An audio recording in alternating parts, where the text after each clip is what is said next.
Hello everyone, स्वागत है आप सभी का हमारे यूट्यूब चैनल लॉजिक ब्रेन पर। मैं संदीप कुमार। तो गाइज, आज के इस वीडियो में हम बताएंगे कि ब्लड होता क्या है। बायोलॉजी का जो ब्लड चैप्टर है बहुत ही इंपॉर्टेंट चैप्टर है। इस चैप्टर का हम 3 पार्ट बताएंगे। पहले पार्ट में हम लोग ब्लड के बारे में समझेंगे, ब्लड के बारे में अध्ययन करेंगे।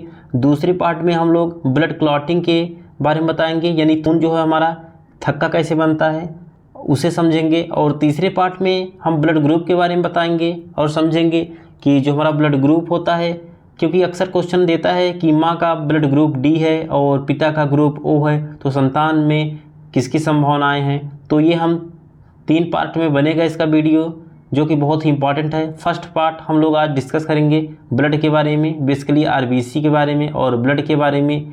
तो चलिए वीडियो को प्रारंभ करते हैं। तो ये जो ब्लड होता है गाइस, यदि हम ब्लड की बात की जाए तो जो हमारा ब्लड होता है, जिन्हें हिंदी में रक्त कहते हैं, और उर्दू में बात की जाए तो उर्दू में जो रक्त होता है उसे लहू कहते हैं। और स्टडी ऑफ ब्लड, यदि ये हम ब्लड की स्टडी की बात की जाए कि ब्लड को किसके अंतर्गत अध्ययन करते हैं, तो जो हमारा ब्लड का स्टडी होता है, अध्ययन होता है, 2 मेथड से किया जाता है। पहला हमारा है सीरोलॉजी और दूसरा है हीमेटोलॉजी। यानी स्टडी ऑफ ब्लड, जो ब्लड का अध्ययन किया जाता है, सीरोलॉजी और हीमेटोलॉजी के अंतर्गत किया जाता है। और अब हम देखेंगे ब्लड के क्या रूप हैं। तो गाइस, जो हमारा ब्लड होता है प्राकृतिक कोलाइड है, यह नेचुरल कोलाइडल होता है।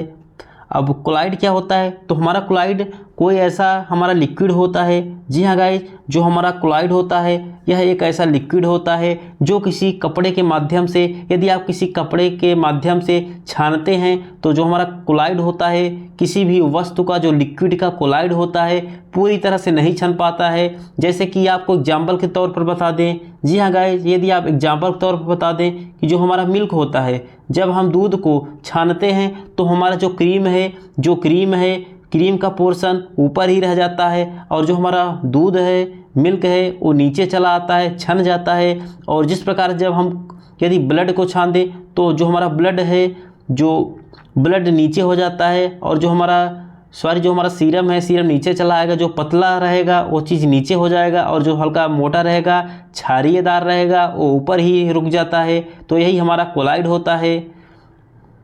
अब नेक्स्ट पॉइंट की बात किया जाए, जो हमारा ब्लड है, ब्लड एक प्रकार का संयोजी ऊतक है, यानी कनेक्टिव टिश्यू है, जो कि बॉडी को कनेक्ट करके रखता है। ये जो ब्लड होता है बॉडी को कनेक्ट करके रखता है, अर्थात पूरे शरीर को जोड़ कर रखता है, संयोग करके रखता है। और नेक्स्ट पॉइंट की बात की जाए गाइस, जो हमारा ब्लड होता है, कई बार क्वेश्चंस में यहाँ पूछा जाता है कि ब्लड का पीएच मान कितना होता है। तो जो ब्लड का पीएच मान होता है 7.4 होता है, जिसके वजह से यह क्षारीय होता है, यह बेसिक होता है। जो हमारा ब्लड होता है 7.4 होने के कारण जो होता है इसका बेसिक होता है। नेचर कैसा होता है, तो इसका नेचर बेसिक होता है। जिस प्रकार से हमें पता है गाइज कि जो भी हमारा कोई भी वस्तु का यदि जो पीएच मान है 7 से नीचे होता है तो एसिडिक होता है, 7 से यदि नीचे है तो एसिडिक है। और यदि 7 पर कोई भी चीज़ें होती है, यदि 7 पर कोई चीज़ें हैं तो यह न्यूट्रल कहलाता है, न्यूट्रल रहेगा। जी हाँ गाइज, वह न्यूट्रल रहेगा। न्यूट्रल की बात की जाए तो जो हमारा उदासीन होते हैं, ना तो क्षारीय के अंतर्गत आते हैं, अम्लीय के अंतर्गत आते हैं, उदासीन होते हैं, बिल्कुल शून्य के बराबर होते हैं। तो और उसके ऊपर जो होता है, जो 7 के ऊपर होता है पीएच मान, वो क्षारीय होता है, अर्थात बेसिक होता है। अब इसकी संख्या की बात की जाए तो मेल में जो 5.5 लीटर होता है, जी हाँ गाइज, जो मेल में इसकी संख्या 5.5 लीटर होती है और फीमेल में सिर्फ 5 लीटर होता है। मेल के कंपैरिजन में जो फीमेल है उसमें कम ब्लड पाया जाता है, जिसके वजह से जो फीमेल है कमज़ोर होती हैं, सॉफ्ट होती हैं। क्योंकि जिसमें जितने ज़्यादा लीटर में ब्लड पाया जाता है, हीमोग्लोबिन ज़्यादा होता है, वह उतने ही आयरन उनके अंदर होता है, उनके अंदर ताकत होती है। तो इस प्रकार से हम देखते हैं कि जो मेल के प्रति है फीमेल में कम मात्रा में पाया जाता है। और यदि निर्माण की बात की जाए तो जो हमारा ब्लड का निर्माण कहाँ होता है, फॉर्मेशन ऑफ ब्लड, जो ब्लड का फॉर्मेशन होता है, निर्माण होता है, हमारा अस्थि मज्जा में होता है। एक वयस्क एडल्ट में यदि बात किया जाएगा इस कि निर्माण ब्लड का कहाँ होता है, तो अस्थि मज्जा में होता है। अस्थि मज्जा की बात की जाए तो बोन मैरो जिन्हें कहते हैं इंग्लिश में। और यदि एक बच्चे की बात की जाए तो एडल्ट को गाइस जैसे कि जिस प्रकार से हमने देख लिया, एक बच्चा होता है। बच्चे में यदि बात किया जाए तो जो बच्चे में जो ब्लड का फॉर्मेशन होता है भ्रूण में होता है। भ्रूण की बात की जाए तो जो हमारा एम्ब्रियो होता है, एम्ब्रोय होता है। जी हाँ गाइस, जो हमारा एम्ब्रोय होता है जिन्हें भ्रूण कहते हैं, जब बच्चा माँ के पेट में रहता है। क्योंकि यदि बच्चा 3 मंथ का हो, यदि 9 मंथ का हो, जब तक बच्चा पेट में रहेगा तब तक उसका जो फॉर्मेशन ऑफ ब्लड है, जो बच्चे का ब्लड है बनने का जो फॉर्मेशन है भ्रूण में होगा, एम्ब्रियो में होगा। कहाँ एम्ब्रियो में होता है तो मेजोडर्मल नामक कुछ ऐसे अंग हैं जिसमें होता है। और गाइस ब्लड होता है स्टोर कहाँ होता है, तो जो हमारा ब्लड होता है, ब्लड की अगर स्टोरेज की बात की जाए तो स्प्लीन होता है, जिन्हें हिंदी में प्लीहा कहते हैं। जी हाँ गाइस, जो हमारा ब्लड होता है storage of blood known as प्लीहा, प्लीहा में होता है। और क्योंकि प्लीहा को कब्र भी कहते हैं, जिन्हें ग्रेव यार्ड कहा जाता है। जो ब्लड बैंक है हमारा प्लीहा होता है, जो मानव का जो ब्लड बैंक है, जहाँ पूरा जो ब्लड है पूरा इकट्ठा होता है, रुकता है, प्लीहा होता है, जिन्हें आरबीसी का कब्रस्तान भी कहा जाता है। यानी रेड ब्लड सेल्स, जो हमारी आरबीसी होती हैं, रेड ब्लड सेल्स, लाल रक्त कणिकाएँ होती हैं, वो जो नष्टता होती है प्लीहा में होती है। कब्रिस्तान ऑफ ब्लड आरबीसी प्लीहा कहा जाता है। तो गाइस अभी हम देखते हैं कोलेस्ट्रॉल क्या होता है। तो जो हमारा कोलेस्ट्रॉल होता है जो कि चिपचिपा पदार्थ होता है, अगर आप तेल मसाला ज़्यादा ही खाते हैं तो आपके अंदर कोलेस्ट्रॉल बढ़ सकता है। काजू किशमिश बादाम तरल वसा होता है। कोलेस्ट्रॉल बहुत घातक होता है, जान ले लेता है। जो कोलेस्ट्रॉल के वजह से ही जो एडल्ट में, जो वयस्कों में जो हार्ट अटैक होता है, इसी की वजह से होता है। क्योंकि तेल जाके जो हमारा दिल है उसी में जम जाता है, ब्लॉक कर देता है दिल को, जिसमें दिल को धड़कने में समस्याएं होती हैं, जिनकी वजह से हार्ट अटैक हो जाता है। तो यदि आपके अंदर कोलेस्ट्रॉल की मात्रा जो है ज़्यादा हो जाए तो आपका जो है हार्ट अटैक होने का चांस 90% बढ़ जाता है। और यदि कोलेस्ट्रॉल का जो लेवल की बात की जाए तो जो कोलेस्ट्रॉल का लेवल होता है 200 ग्राम प्रति डेसीलीटर होना चाहिए। जी हाँ गाइस, 200 ग्राम प्रति डेसीलीटर होता है। और आगे हम देखेंगे हीमोग्लोबिन, जिन्हें इंग्लिश में एचबी भी कहते हैं। एचबी हीमोग्लोबिन जो हमारा होता है, जो कि पूरे शरीर के जो रक्त है, हीमोग्लोबिन के कारण ही, हीम ऐसा एक एलिमेंट है जो कि यह शरीर में जो हीमोग्लोबिन है, हीमोग्लोबिन के नामक जो पदार्थ होता है हमारे ब्लड में पाया जाता है, जिनके कारण जो हमारा ब्लड है लाल होता है।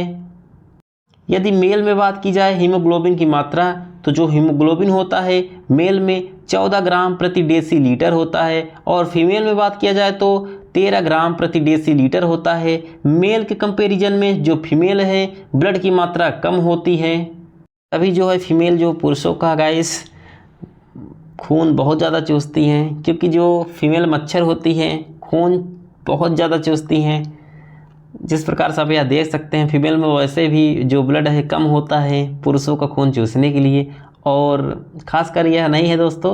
तो और नेक्स्ट पॉइंट को देखते हैं कि जो हमारा रक्त परिसंचरण तंत्र है, यानी ब्लड सर्कुलेटरी सिस्टम डिस्कवर्ड। तो विलियम हार्वे जो हमारा रक्त परिसंचरण की खोज किए थे, सर्वप्रथम विलियम हार्वे जी ने किए थे।